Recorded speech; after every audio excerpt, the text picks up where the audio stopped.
This conference will now be recorded. All right, we'll call this meeting to order. Thanks everybody for coming. If you would stand up, we're going to start with the pledge of allegiance, and please remain standing after. I pledge allegiance to the flag of the United States of America and to the republic for which it stands, one nation, under God, indivisible, with liberty and justice for all. John, would you please do that for us? Remove your hats, bow your heads. Heavenly Father, we send your Holy Spirit down to this room this evening. Pray that the spirit of love, common ground, and common sense. In God's name we pray. Amen. We'll have a moment of silence for your neighbors who passed away.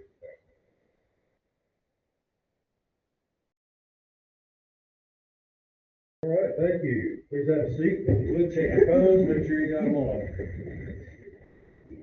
Silent. This time I'll ask you, commissioners, to have a conflict of interest with anything that's only you know.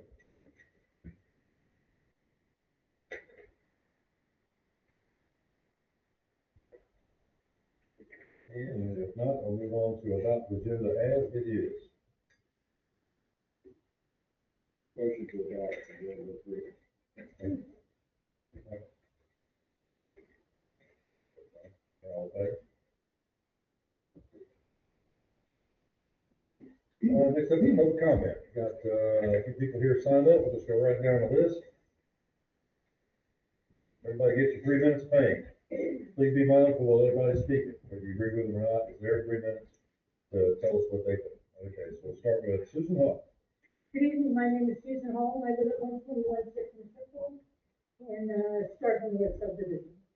Recently, 2 large dogs running loose in my neighborhood killed my cat on private property. When I called animal control, I was told to call the Cape Carteret police. I never considered calling the police department for an animal control matter. This began a very frustrating week-long first series of conversations between the police department and the county animal control officers to determine who had jurisdiction.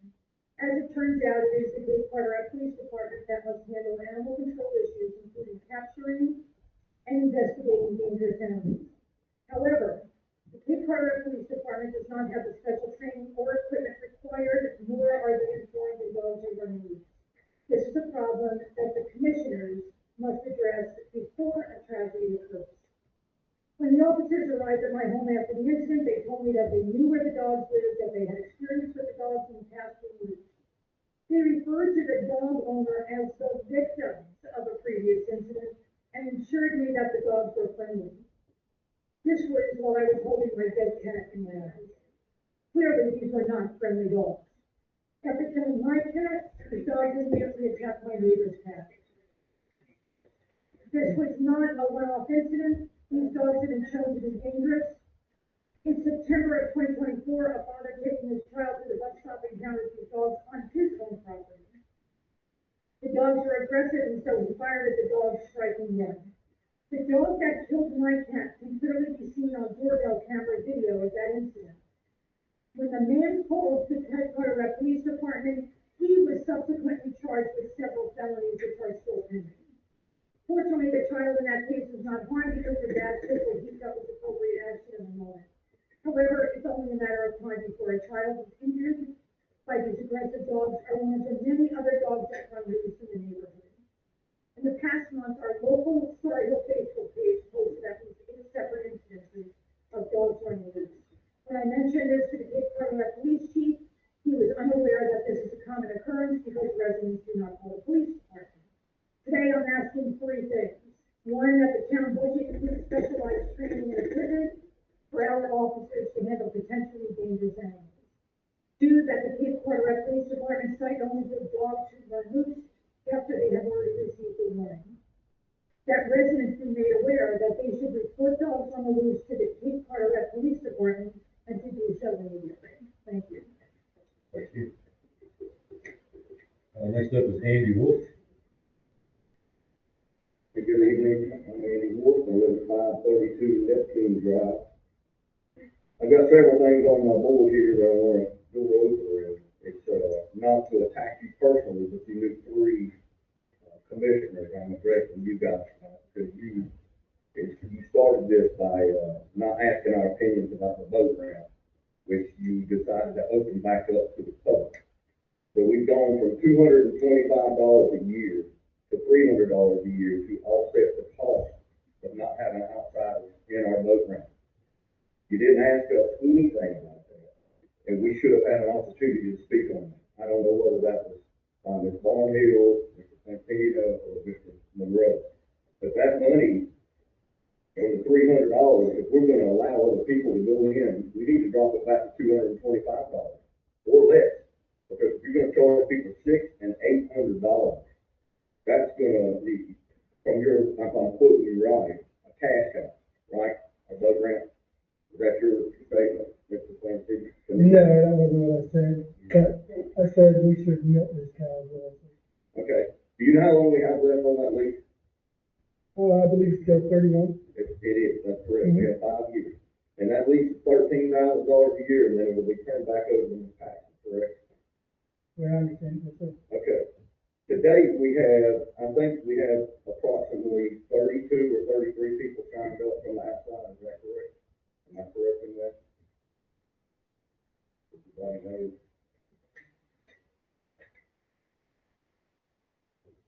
32. So what was the purpose of allowing the public back into the boat ramp? Was that for personal business, or was that for the community?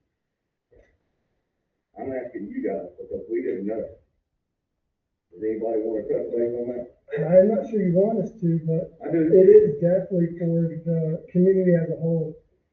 I guess if you want me to dig I into have a it. question before we, Well, is this the first again? no, this is public comment, and Okay, I'll make my- we don't do back and forth, but you have your time to say. I'm just asking because these are questions a lot of people here want to know the answer to. So I feel like you should be able to at least tell us something, because we had no clue you were going to even do it. Well, we would like to pay for the boat ramp, and do you want our taxes to go up? Our taxes are going to go up in 5 years anyway. What are you going to do to supplement the income that we're going to lose when the tax and take the boat ramp back over? Well, we got a senior note, so eventually we can put a big dent That's in a big that boat hope. ramp. That's a big hope. You hope that happens, but we don't know if that's going to happen. So I'll leave that to you. I'll leave that right there. So the next thing is, Mr. Monroe, you voted for this as well, correct? And the very next week, you contacted the town and asked them to let one of your buddies into the boat ramp for a discounted price. Is that correct? We'll come back to that. Mr. Plantania, you also said in the meeting that we were elitist on your side of the community. What do you mean by that? It wasn't that on this side of the community, it was an elitist pointing towards just wanting a private boat ramp paid by the entire community, and then also shutting down the revenues that they would get to try to assist to pay for that. But I will stay here afterwards for anybody that would like to discuss it. I don't want to eat up your time, you are limited. I'd love to, because I will, yes, sir. And I voted for you, and I feel like I made a mistake, because you two guys don't care about what any of us in here think. If you did, we'd be sitting here deciding something about an ice cream truck.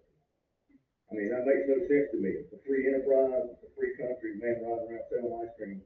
How many backgrounds are going to be running with people coming into our community for the boat ramp? Do we know these people, or are they all friends?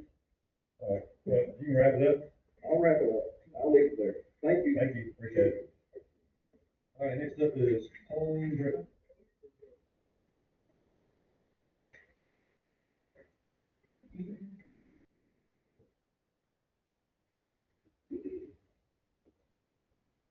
It's obvious that the commissioners, Montana, Barnhill, and Monroe did not perform their due diligence by researching the amount of boat ramp traffic during the warmer weather.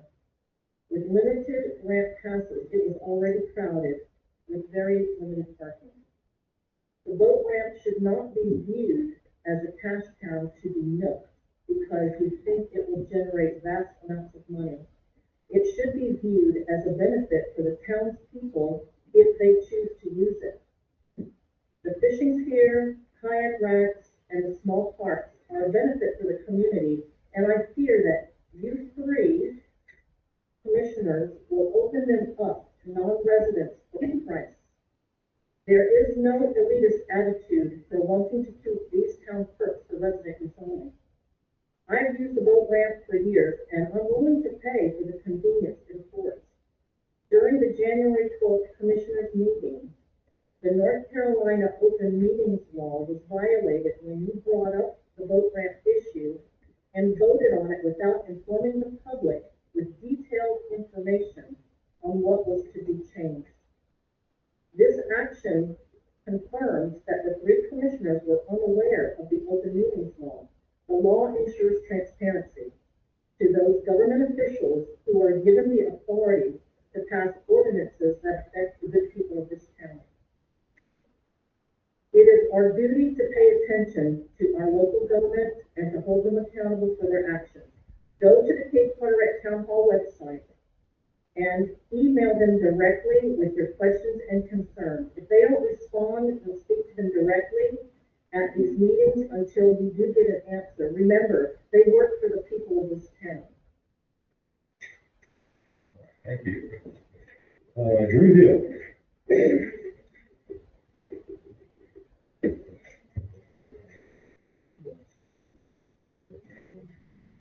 Good evening. Just got a question real right quick. How many of you guys got kids or parents? All right. So this is where I'm coming at as a concerned parent and a father of a 9-year-old boy and a 5-year-old little boy this tonight. I live at 201 Yukon.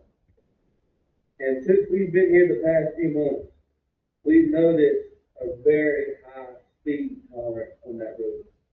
It only comes from residential vehicles, but commercial vehicles, 18-wheelers, box trucks, and it's a very dangerous speed. And so the point where I'm making is tonight, I keep letting my kids play on the driveway without a fear of them getting run over. And I thought maybe I was the only one that had this problem.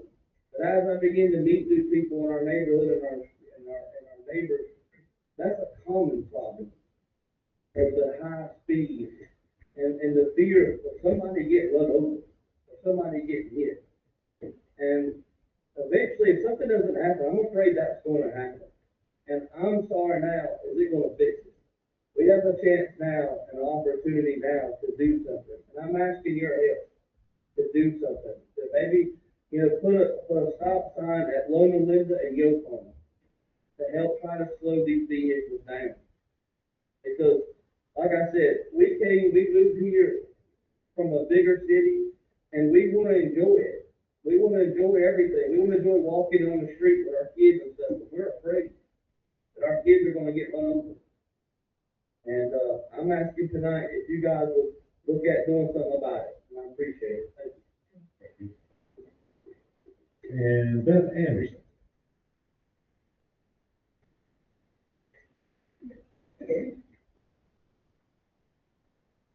Good evening. Thanks for allowing me to speak. My name is Beth Anderson. I live in Stargate, Cape Carteret, and been a resident here since 2026. I care a lot about this town. My husband both retired, and so we're looking forward to being here in the future. What I am just concerned about is I would like to raise a serious public safety concern regarding the lack of consistent enforcement of our dog use laws here in Cape Carteret and neighborhoods and real life. A lot of us, chose to live here because Cape Carteret seems a peaceful town, definitely in the state. But that sense of safety is steadily being eroded. We see dogs running loose in our neighborhoods almost every day. This is not an occasional problem. It's persistent and affects wildlife, residents, visitors, and the social happenings alike. Recently, the city became very, very personal for us. We had 2 loose dogs come onto our property in Star Hill and killed my neighbor's cat in her own yard. That loss was devastating, both for our neighbors and equally disturbing for my husband and I. It forced me to confront a more frightening question: what if those dogs had encountered a child instead of a pet? This is not abstract fear, it's a real risk that exists in our community right now. It has also recently come to my attention that the owners of these 2 dogs who came onto our property and killed the neighbor's cat are repeat offenders. no consequences due to them having certain connections in the community. I also had a law enforcement officer tell me that these dogs are friendly. Obviously, this is not the case when they're roaming loose in our neighborhood. The officer also told me that I can call 911 next time I see these dogs, and they will send animal control over, and I will probably do that. Ultimately, the responsibility, of course, lies with the owners, and the law really should be enforced so that this terrible incident doesn't repeat itself in the future, with the possibility of an even more serious outcome. In addition, I am aware of several walkers in our neighborhood who have been bitten by these dogs in recent past. People should not have to feel anxious about taking a simple walk around our own homes, enjoying our streets, and spending time in our business. Yet that anxiety is becoming more common. I would like to be very clear, this is not about being anti-dog. I respect and appreciate responsible dog owners, many of whom already follow this law, and they keep their dogs leashed for safer contained and secure, well-maintained fence yards. This issue is about accountability, fairness, and public safety. Leash laws exist for a reason, to protect people, children, pets, wildlife, and property. When those laws are not consistently enforced, everyone pays the price. Right now, enforcement appears largely reactive more than proactive, and I believe our community deserves better. I respectfully urge State Carteret, in coordination with nearby communities, to treat this matter as a priority. We can take steps such as clearer, more visible signage about leash requirements in neighborhoods and at each access point. Regular and visible patrols in known problem areas, especially during peak walking hours and police. Better public education so that residents and visitors clearly understand the rules and why they matter. And a consistent enforcement when violent places do occur rather than treating them as optional or critical. These measures are not about punishment, they're about prevention, responsibility, and restoring a sense of safety in our neighborhood. In closing, I just would like to ask this directly, what specific actions will Cape Cod commit to so that our neighborhoods and nearby beaches are truly safe for its residents, visitors, children, pets, and wildlife? I thank you for your time.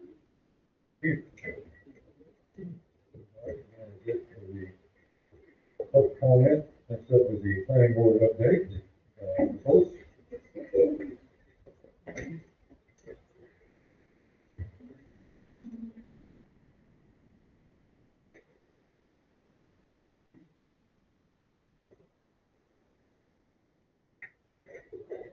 Thank you, Mayor. Planning board met on January 20th, 2026 in the town hall.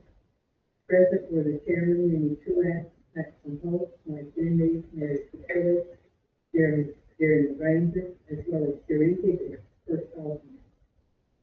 The item on the agenda was the consideration of the Frosty Flounder ice cream cup. Now, last month, we had an application from the Dairy Truck that was approved with these conditions.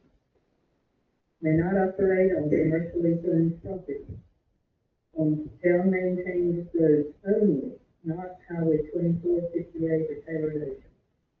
May operate from 11 a.m. to 30 minutes before sunset, speed limit. The stop duration shall be 10 minutes or less. May not block driveways. May only dispense prepackaged goods. May not conduct business at any town-owned parcel facility without an invitation. The permit fee is reduced to $150 annually, must provide background check. The owner of the Frosty Flounder, Karen B. was present. She explained that the Frosty Flounder is a vintage novelty ice cream shop. He sells prepackaged ice cream, pup cups, and cat ice cream. Proceeds from the sale of pup cups and cat ice cream goes to Outer Banks Wildlife Shelter.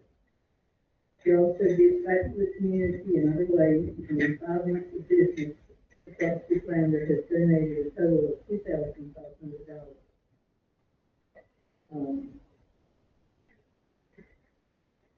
Mr. Foxworth observed that it was very helpful to have comments from the Frosty Flounder owners in order to process the hearing. And he recommended that the planning board send this on to you with our approval and recommend that the special use permit be adopted. Any questions? Thank you. Thank you.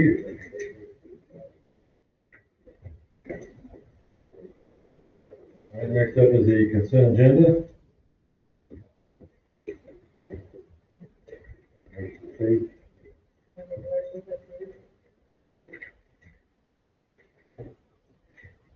I second. All in favor? All right, next up is an encroachment permit request from Piedmont Natural Gas. I think we have a representative here, Mr. Bailey. Good, just step up to the podium, sir. Appreciate you being here.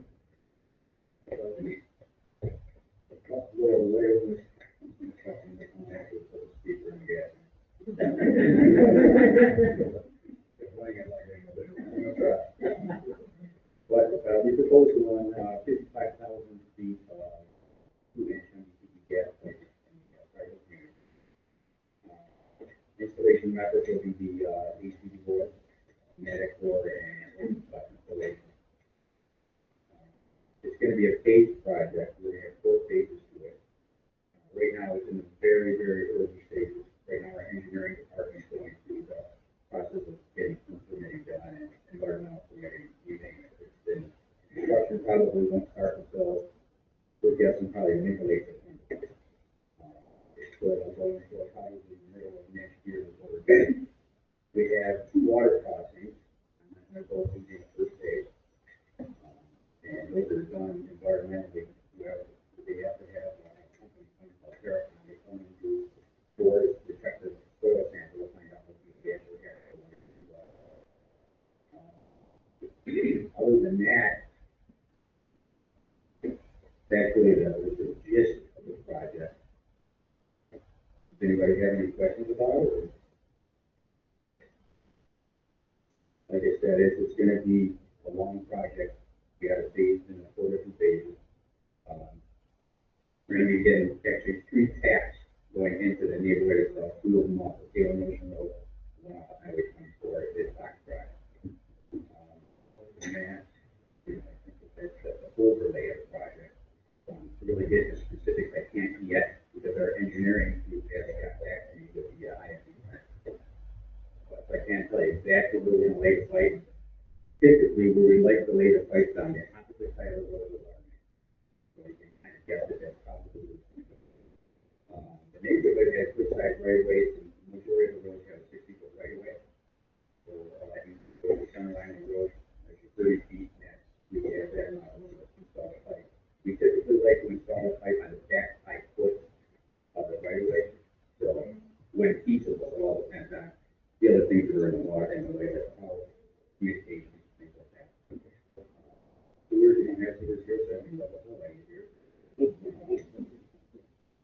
than that, it really can't add a whole lot to it, but, what I'd like to offer is we're gonna have a 60% meeting with our engineering, so we got hired to do this engineering workforce. What I'd like to do is, if I could, I'll have a lot more, I have a lot more information at that point, so I can kind of get a better idea of what actually the latest like. So I'd be happy to come here when we get to that point, completely up to you. Well, and like I said, I'm looking for questions.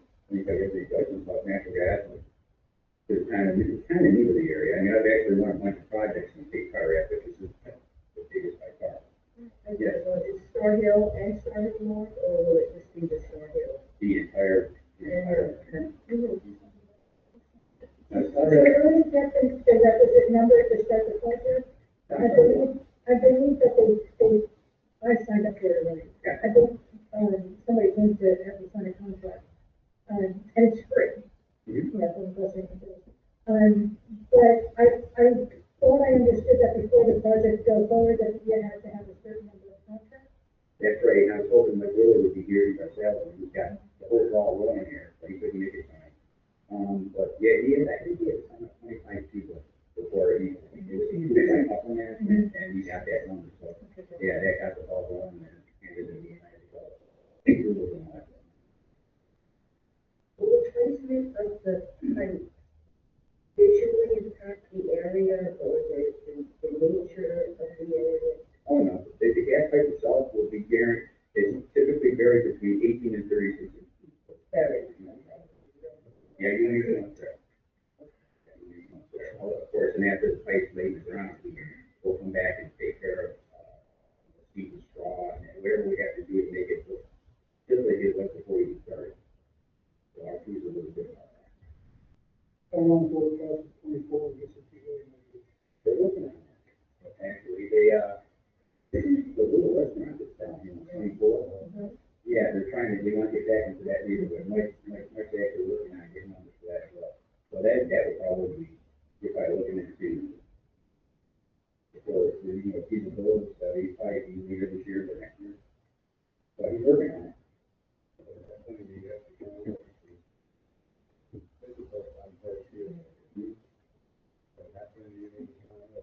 Oh, you got plenty of time, Dave. You wouldn't start up the meeting.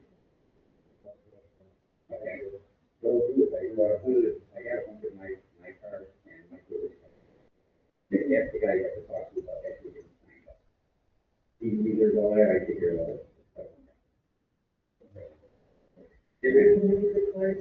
Yeah, absolutely. Any other questions? Are you guys gonna finish Cape Horror? It's like, Bolita Street's not done and, Manatee's not done. We're actually got it, yeah, I have a project on that right now. Okay. It's probably, I'm guessing, I haven't seen a time frame on that yet, so you're probably looking at middle of Saturday. There's a swamp, our trees right now, well, I mean, we don't, Piedmont doesn't do distribution piping, we have a company that does our side. They are so far behind right now, especially after the weather we had last week, so they're really behind. Hopefully, you can, I can, what you can do is, we need your name and number, I'll find out where exactly you guys are on the schedule. Okay? Any other questions? I'll hang up for a while in case you have questions later, but thank you. Well, Mike, one thing I would like to say is that I've dealt with you in the past, and a couple of years ago, and Piedmont brought natural gas into our house, replaced propane, life changing, and everything you said is correct. It was just like it was before, and it's actually cheaper. It is, right now, natural gas is cheaper than propane. Don't get me on that too. But, I mean, there's so many different benefits to natural gas. It's cheaper, to me, it's safer, because it's lighter than air. It's got a specific gravity of 0.6. So it's lighter than air, so if you have a leak, it can dissipate the air there. Propane is heavier than it is cool. So you need it more dangerous. But, and if you pay your bill, you don't have to worry about filling your tank.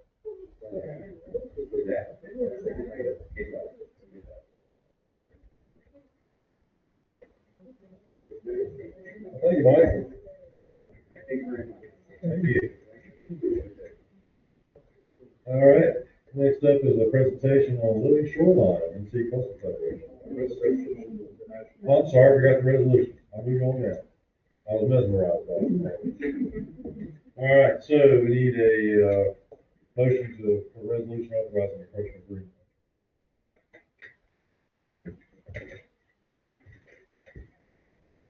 I'll make that motion there. I'll second. All right, all in favor? I've had with Piedmont Gas for over 30 years, man. It's a great company, and they've always been very good at their work. They take care of it. Very happy to see them down there. And now let's have a presentation. Yeah, okay. Thank you so much for your time. I did not provide like any slides or anything. I figured I would just rather especially property owners. My name is Sarah Levine. I work with the North Carolina Coastal Federation. I've been with the Federation for about 7 years now. If you're not familiar with the Federation, we are a nonprofit organization that focuses on environmental and coastal health. And our office is actually 8 minutes down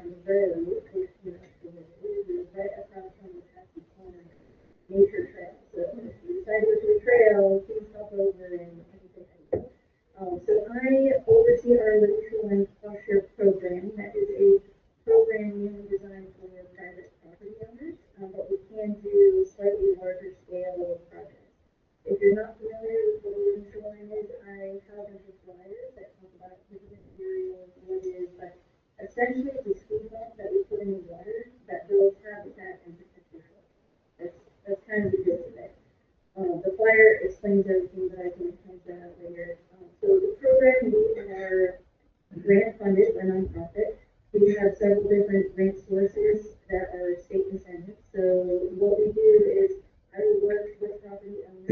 We can help design, assessors for monitor any needs, any erosion issues. Get the materials, do the permitting, there's a general permit in place. It takes 2 to 6 weeks to get, so that's very fortunate that we've had that for almost 5 years now. So instead of just going up to install more of a nature-based solution for protecting your property on the side. There's various materials that can be used, but the incentive is we help pay for part of the construction. We used to be able to, come up to about 50% of those costs. We really can't do that at this time because of our grant funding, but we have money available. So if you have any issues with erosion, if you're interested in salt marsh plantings or have any issues on your property, we also have the stormwater department, so we can assist with flooding and stormwater issues. We also have a coastal management department, we have a marine debris department, we have a police department. So really, if you have any questions about coastal health, we're here to assist. So yeah, I think that's about that program. And if there's any properties that the town is interested in installing on the shoreline, or if you're having erosion issues, or you're looking to plan down the road of how to keep infrastructure in place, if you're seeing those issues, then we would like to work with the town. Any feedback? I got a question. Are you familiar with 2 ponds out in the church? A little bit. Yep. That's your history in this town. Yep. Failure. Failure to support what you sold us. No. I asked the question in the planning board meeting, your engineer, if we receive a catastrophic wind, which we normally do, and it blew up twice, not once, twice. And we had to turn to the state to repair it. And your environmental people didn't do a damn thing to clean up the mess you made. And we had hundreds of truckloads of dirt going to pristine trout fishery areas in Deer Creek and Schoolhouse Creek. I really appreciate your comments. Thank you. I just wanted you to know about the history. Thank you.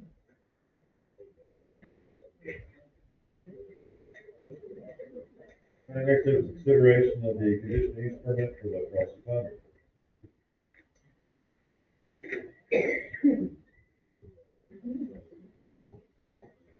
Ready? Yes, sir. So Planning Commissioner Holmes did a great job, talking about this earlier. So this is very, very similar to the proposal that we approved last month with the dairy ducks. We kind of had a roadmap for this, going into it. That was very, very helpful in doing so. So the Planning Commission did recommend approval with the conditions that she stated. I'll recap for those really quickly, as far as that goes. Also remind you that, and we do have a fee schedule amendment further on, so keep this in mind as you're considering this request. But the conditions were that it may not operate commercially on property, maintain roads only, not Highway 2458 or Taylor Motion, may operate from 11 a.m. to 30 minutes before sunset season, stop duration 10 minutes or less, may not block traffic, may only dispense pre-packaged goods, may not conduct business at any town-owned park or facility. Y'all did reduce that fee to $150. We integrated that into this request. It was a very light request from the dairy duck, and must provide background checks for the folks that are on the truck. I'd be glad to answer any questions you have about this, but again, the dairy duck was kind of our first one last month, and this kind of is a roadmap for a very same request.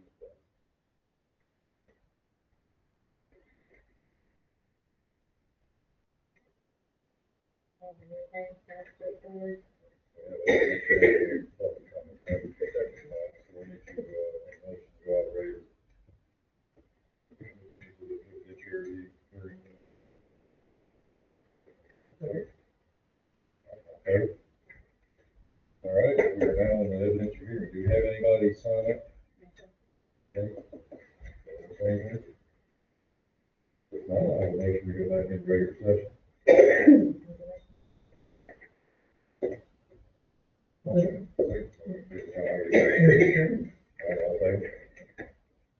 right, we're back in regular session. Comments, questions?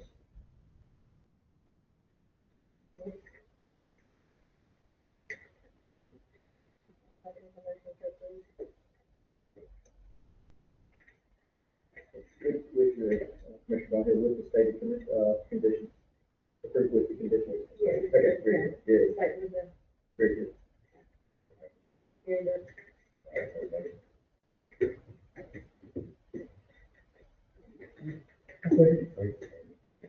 I think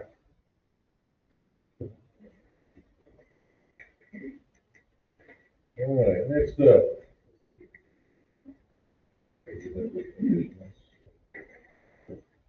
Is discussion of line golf course and vote, Commissioner Monroe. Mr. Mayor, thank you.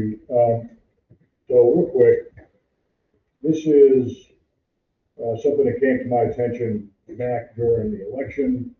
I was approached by several residents that live in Bode that were wondering why they couldn't take their golf carts down our street. They're not registered, they used to be registered by this town.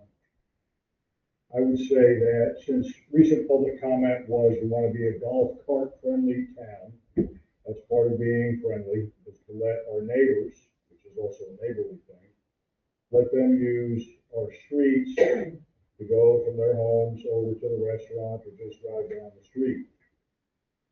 So I think that those two things alone, since they can walk on our streets, they can take their cars down our streets, why can't they take their golf carts down our streets?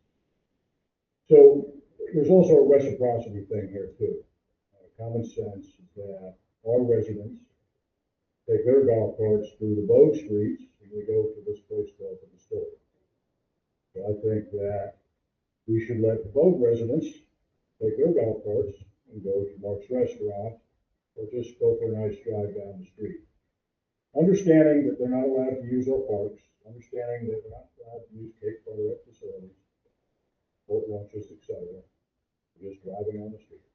And that pertains to 17 golf carts, 12 on this side of 24 and 5 on the other, which is what we're registered for years through our town. So with that being said, I would like to propose a motion for $100. We charge $100, a little bit more than a standard fee that we charge in our town, with a disclaimer that they're not to use any of our facilities, our parks, etc., and only to drive on our roadways. Discussion, please. Yes, sir. Right ahead. I got a question for Commissioner Monroe, Barnhill, and Zanzia, and Richard. How do you propose golf carts access to your neighborhood when they cannot drive or 24, 58? They can only access by shore. Well, anyway, I'm talking. Half of, Bode is split half, just like our town is. The north side of 24 is part of Bode too. They cannot access. So what's the game? I mean, what are you trying to? You can't access the whole. Yeah, you can't access the whole area. So why? You just want to access Bay Shore? Well, like I said, 5 carts we register on the north side of 24, which meant they can drive all the way through Star Hill. And the others are in Bode, which is a very vague, where does Bode begin, where does Cape Carteret begin? I don't understand what the resistance is to letting Bode residents drive. Well, I'm sure you went to. I'm still talking. No, you're not making any sense though. You're trying to dodge the question. How are they gonna get from point A to point B when they can't get on 24, 58, or Taylor Ocean Golf Course? Do you know what the map is of this town? Yeah, I'm not very aware of that. Okay, well tell me how. Well, they drive from Honey Bay and they just come across Easy Street and they're in Cape Carteret and they're on their way to Mark's Restaurant. Okay, how did they get to your neighborhood, Dave, from there? I'm not talking about them getting to my neighborhood. We're all in Cape Carteret, Steve. You said open it up to Cape Carteret. How can they get to your neighborhood? Or any neighborhood other than Bayshore? They can't even get through their own neighborhood. I just said north of 24, they can drive anywhere they want in Star Hill. How do they access it? There's no paved road. There were 5 golf carts registered north of 24 in Hope. Show me the paved road that goes from, there was gonna be a chimney branch road paved and come in, but we gave those lots to Star Hill. Tell me how they're gonna access it. How does any of that matter? How is any of that pertinent? It's a lot further. You wanna open up Bo and let Bo drive golf carts on our streets. They're not gonna drive on your street because they can't get, or no other commissioners, they're gonna drive on my street. What's the problem with that? You're not opening it up. You're just penalizing the people of Bayshore. It's not open today, but 5 years from now, there will Let's certainly be wait 5 connection. years. Let's wait 5 years. And then I would say we don't do that. I think the neighborly right thing to do is not that. you can't open it up. There's nothing to open it up to, Dave. It's called reciprocity. Our people in this town are driving through both streets to go to the facility. That's a fact. But your motion is to open up, to allow both golf carts to drive on Cape Carter. That is correct, sir. Well, this follows. You're not thinking. Well, what if they want to trailer it somewhere, park, and then drive it? I mean, If he parks it someplace, I don't have any problem with him coming in my neighborhood, but he's proposing to open up Cape Carteret as a whole for golf carts when they can't access it legally. Now, if you have a low This was done speed for years in the past. if you have a low speed, they never can. If you have a low speed feed, That's not true. you know anybody that's gonna drive, dismiss the law. Not true. See, that's the, ordinance on that. So they can't travel on 2458. So they can get a low speed license where they could drive on any road. That's correct. Yes, sir. Yes, sir, that's correct. So I don't understand the resistance to letting our neighbors, 17 golf carts, use our roads. I'm, especially when we're using their roads to access businesses and both. Excuse me, the entrance to the distillery that we use is home. And there are also Cape Carteret golf carts going through their town. I do. Let their mayor, ban us or say it's okay. I mean, I'm just telling you, you cannot access your neighborhood. It sounds like you're being vindictive towards some of the neighbors in Bayshore that don't want it. A lot of them do. I don't care. But if we're gonna open it up, let's open it up to everybody. Should we make sure that nobody's walking down the street from Bogue as well, or driving their cars? I think we should put a barrier up there, maybe a wall, keep them out. Make the motion, but if any residents are under assumption they can drive on 24 and we're gonna just. I'd like to make a motion that we allow Bogue residents to drive their golf carts and we register them in the town for $100 with a formal notification that they're not to do anything except drive their golf carts on the road from point A to point B. Who's going to take their golf cart? The police department, All right, as it used to be in this town, before it was taken away. I suggest you study the math. Yeah, still, well, you say something before you second, but second, you want to, got a comment, you know, that. Well, I know the mayor of Vogue has expressed support for this, and I think it's a neighborly thing to do, and we've been trying to work on connectivity for the whole town. And we had a multi-use task grant that we returned in September, that was nearly $1 million. And the purpose of that grant was to try to connect the towns where we could have golf carts friendly on that multi-use task. So we are trying to connect 3 parts of the town and not isolate ourselves. So I think we've always told them till last year, and I think it's the neighborly thing to do. We all go to school together, we play together, we go to church together. I don't understand what the big deal is, but I support Mr. Mayor on that. Excuse me, the reason that we stopped the golf carts last year, those of you that was on the board, was that there was an ordinance in place for years and years that did not allow them, and it was found, and that we have no choice. But it was stopped. Okay? Well, my understanding So, is, okay, what I'm gonna say is, if this passes, then the police department, anytime somebody can vote and drive the golf cart at 24, the golf issue is not taken. That's simple.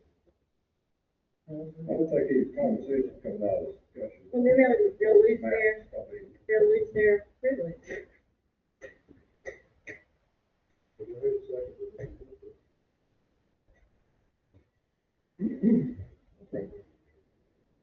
Yeah, we want to be off our revenue, but it's not time.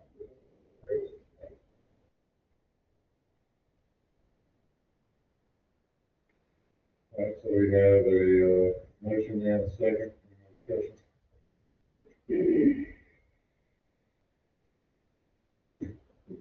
All right, all in favor? All opposed? Motion carries 3-2.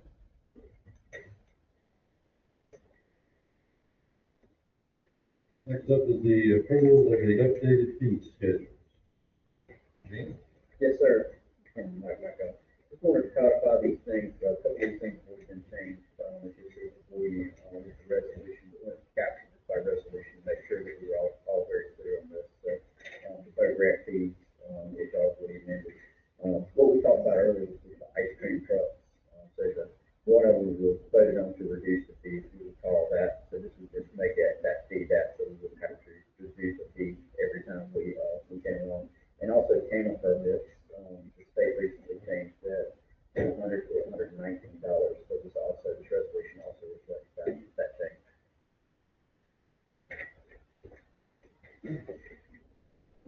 I can't support this fee schedule for one reason only, the previous, meeting in January. The board voted to, allow town, users to use the facility, but they didn't think about it, and lower the, citizens, fees from 300 back down to 245.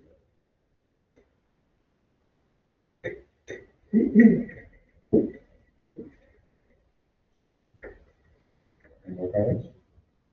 Questions for Gene?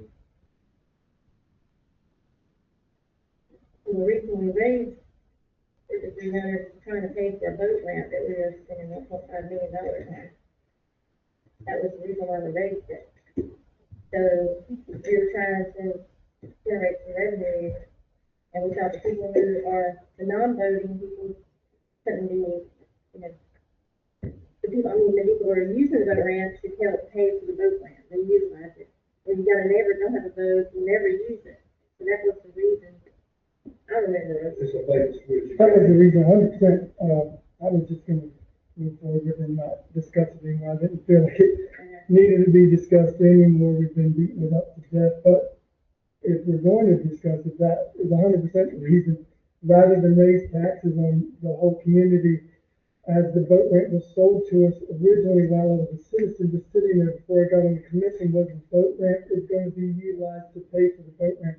If that is not the case, then we stop selling passes to outside communities, then we're looking at a tax increase just to pay for the boat ramp. It's kind of nonsense, so that's why we did it. That is 100% trying to look out for everyone, the most vulnerable in our community. It's no dig on anybody, we're just trying to do our best to not raise taxes. Well, what about the open community law violation? Wasn't there a violation that occurred? That thing that happened last month, it should be voided at this point. I'm sorry. But that wasn't brought up, and it needs to be brought up. I think a lot of people are here because of that. I'll let our lawyer answer it for you. So open meeting laws require decisions to be made in time, right? This decision was added to the agenda by motion of the board, and the majority of the board added it to the agenda. It was spoken about, everybody for the. No, it's added the last minute. No, the public did not Yeah, I'm know. not gonna argue with you, I'm just gonna tell you what the law requires. The law requires that these decisions be made open to the public. And that decision was made in open public. This is not something that happened behind closed doors. Special meetings, there's a difference between a regular meeting, which is what we're doing tonight and every other time. Any of these commissioners can add things to the agenda. If you go back through our meetings historically, things have from time to time been added to the agenda, whether it's some time of urgency with it or things of that nature. Special meetings, you would have to say exactly what the purpose of that meeting is. But general meetings, they can discuss any kind of business. So there wasn't a time to do that. Now, if your issue is I didn't have notification of that, and it came out surprised. That's a policy issue that these commissions don't have. So it's not legal. They didn't do anything illegal. The vote is open public. It was added to the agenda appropriately on the night of the meeting, and they don't have to advertise what they're going to do. Ethically. Integrity.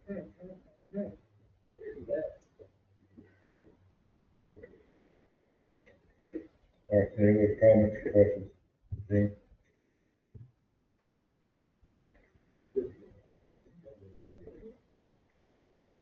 All right, anybody want to make a motion on the fee schedule? Can I make a motion? I'll second it. All right, all in favor? All opposed?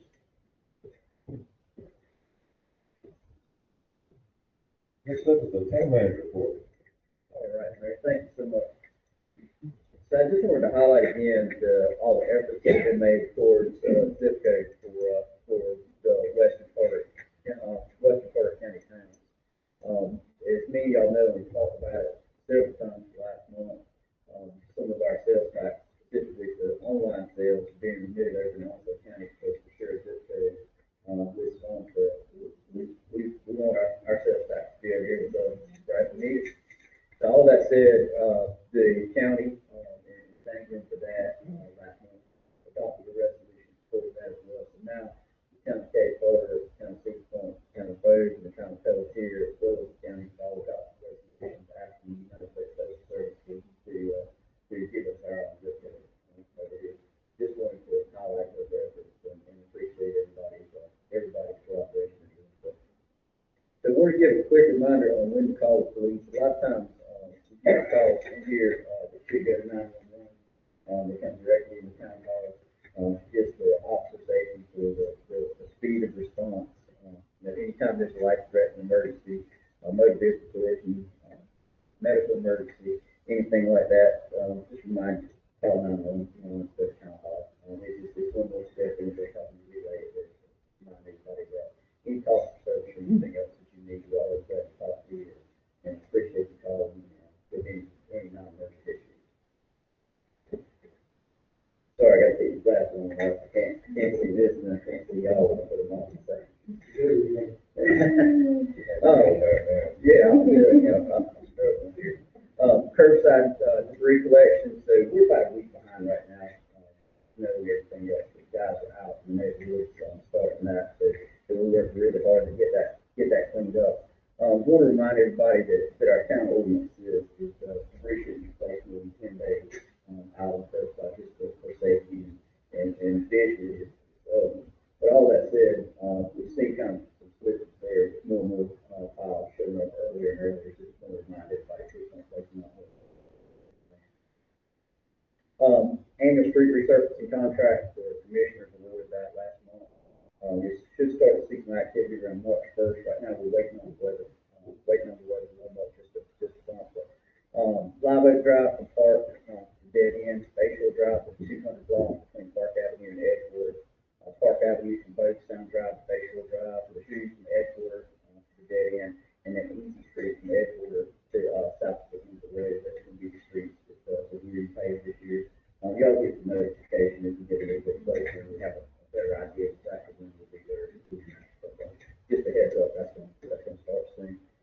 Want to welcome our police intern. We've got a senior at Colton State High School, Jackson Wynicki, that is coming through the CTE program. We hope that this will be continuous, but we continue receiving interns. It's good to have some young folks that are interested in work here in town hall for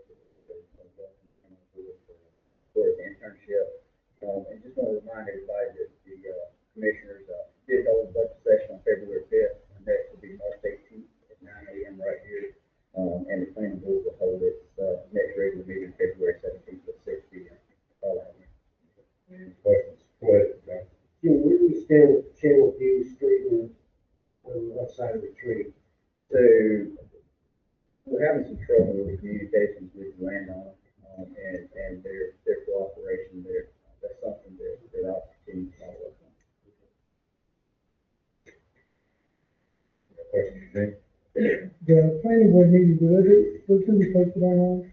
So they are, yeah. Okay, great, I haven't seen the last one yet, so that's what I just wanted to make sure.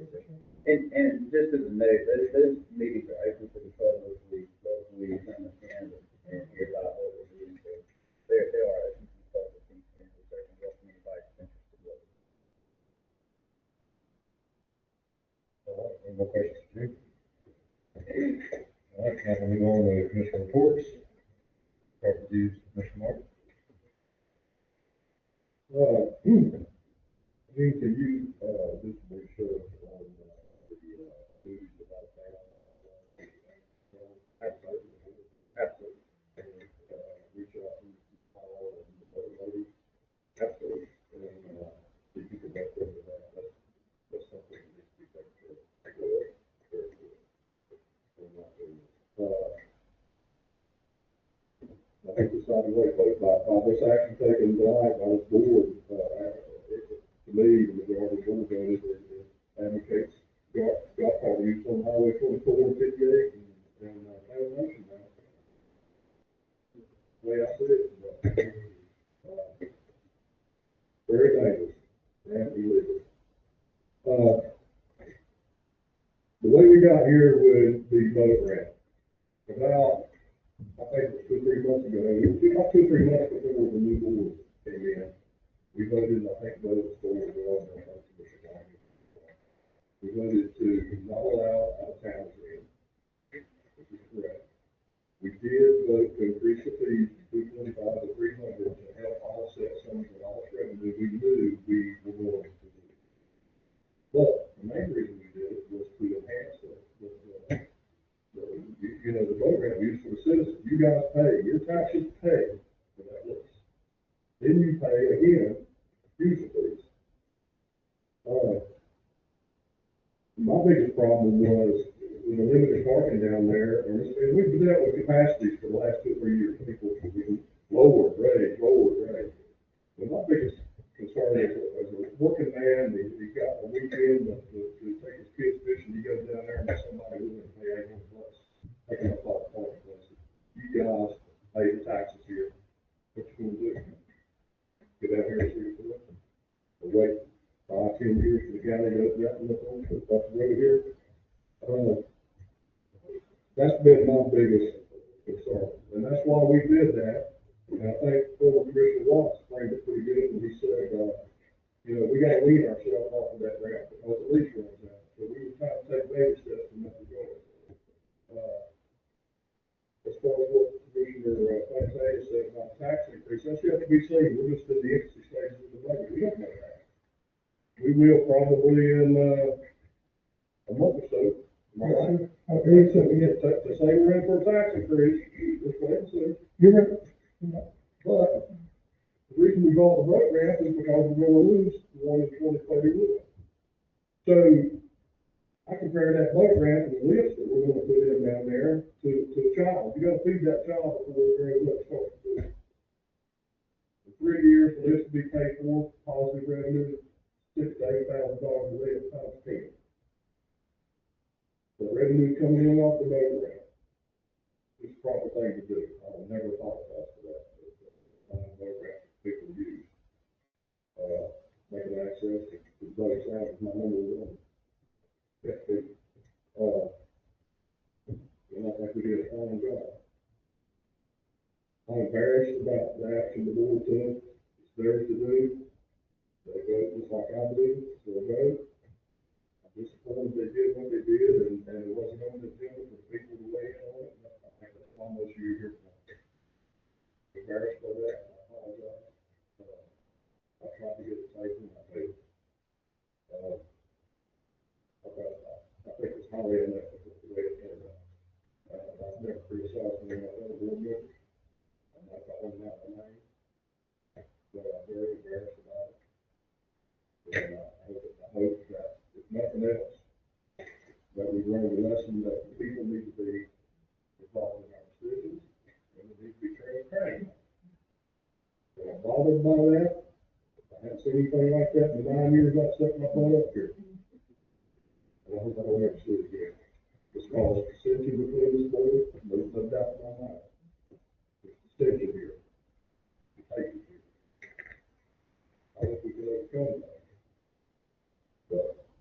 here to serve, do the best we can. I'm sure they felt like they were doing the right thing, but the way they went about it, I have to agree with it. It wasn't okay.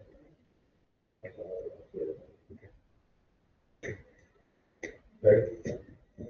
So I'd like to thank the town staff for all the work they put in for taking care of the town during the recent Snowmageddon. I spent 3 or 4 days inside the house watching my wife go to the driveway. And it's still pretty cold out there. So I appreciate everything town manager did, working nonstop around the clock with Ryan and everybody else. Thank you for doing it. I want to let everybody know that I'm still talking to Lucas Bonville. He's only 1 letter away from Bonville. That's his name, Bonville. He runs the Carteret Health Bus for the hospital. And there are talks right now about him bringing that bus out to Cape Carteret at least once a month for people that need those services that don't have any other recourse. So that's something that we can look forward to in the future. I am going to bring up, I'd like to discuss with my fellow commissioners before the next meeting, discussion of moving the kayak launches from Haverford Park or whatever that thing that goes into the swamp over there is called, to a more reasonable location, maybe at Bay Shore or down at the end of Yopon.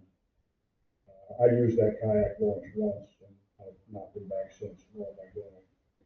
It took me about a week to clean my kayak after I went through there. I look forward to the budget discussions in March. Right now, the only thing I'm going to say about a boat ramp is that we bought a boat ramp we can't afford. So we owe $118,000 in August on that boat ramp. We don't have the money to pay for it. And I ran to not raise taxes, and I'm not inclined to do so. So the budget discussions are going to be difficult. The last thing I'm going to say is there's 2 ways to look at things when you're dealing with your neighbors. And I've seen this around the world. You can look inward and focus inward, or you can focus outward and work in partnership with your friends and your neighbors and people that live with you and around you. My belief is the focus should be outward, not inward. That's all I have. Right. First, I'd like to thank y'all for coming out. I think this is the most I've ever seen in town meeting, ever. Thank you. It's your town. Speak. I want to thank Ryan and his staff for everything that you did. I tried to do my fair share of my neighborhood. Putting the first street clear for our neighbors to get out. I want to thank town staff for keeping it together. Yeah. Other than that, I guess the Holy Spirit didn't arrive tonight. God bless y'all. Yeah, I'd like to thank y'all for coming out too and engaging and sharing your thoughts. Some of us, public input, whether it's supportive or critical, it's important, and I appreciate everyone taking the time to come and participate in our town government. We're not always going to agree. And I also like to thank the town manager for the works and the police department during our snowstorm, which is rare for the Crystal Coast, and the crew did an excellent job preparing and responding and keeping residents safe, and truckload deliveries were great. And I also like to welcome the Frosty Flounder ice cream truck, and I hope everyone supports that business, and I encourage everyone to support them. And also want to remind everybody that we voting starts Thursday. There'll be 3 precincts open down in Beaufort, Richmond Park, and Western Park. So that starts Thursday, 8 to 7:30. And then election day is March 3rd. So everybody get out and vote. Let your voices be heard. Yeah, thanks for coming out, whether it's agreeing with me or disagreeing vividly, either way, it's a great thing to come out and let your voice be heard. I hate that tonight it was kind of against, the motion I put forward. I understand, I hear you, I see your concerns. Just know that it's wholeheartedly just, for the betterment of the town. Watch the budget meetings, if not show up to the budget meetings, see exactly where your money's going, how much money is there, what can we afford, what we can't afford. It will really paint the picture for you in the town as a whole, about what we can support, and what we can't, what goes on the back burner. That's it. Mayor, if I may, I forgot, I wasn't making that public service. I think I'm right, Mr. Walker, tomorrow night, will be at Canada School. That's correct. 6 o'clock. Correct. You got time to go out and look at it, I mean, elections matter. We're going to use DFW, on DFW road, 246 DFW road. Sorry about that. Good input. Anything else? That was it? Yes, definitely encourage everybody to go out and check out your candidates. It's very important to vote, it's very important to have somebody worth the crap to vote for. So, that seems to be an issue a lot of times. And, it is, I'm glad to see everybody here, I'd like to see this place packed every time, well, here again, it's your city. And we're not gonna agree on a lot of things, but your voice is heard.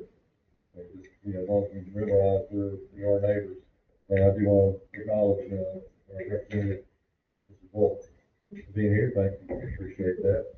We're looking at animal control, I think the county decided 2 years ago, they were not gonna do anything in incorporated areas. So we're trying to fix it. The county will change their mind, I don't see that happening anytime soon. Kudos to our staff, amazing job. I mean, we've never seen that kind of snow here like we had last week. And God came around and said, enough, and showed mercy and let us get out after a few days. But we're not gonna buy any plows, I can tell you that. Hey. For just one thing like that. We do, then, all that, John, fundraiser or something. Anyway, if you can, go check out these candidates, see who you want to vote for, VFW. If you're an independent like me, you can vote in either one of the primaries. Just to let you know, if you're independent, you can vote in the primary, you can pick which one you want to do. So, go out there and exercise your right. And with that, I'll entertain a motion to adjourn. All right, second. All right, all in favor? Thank you, and thank you guys. Everybody have a great day.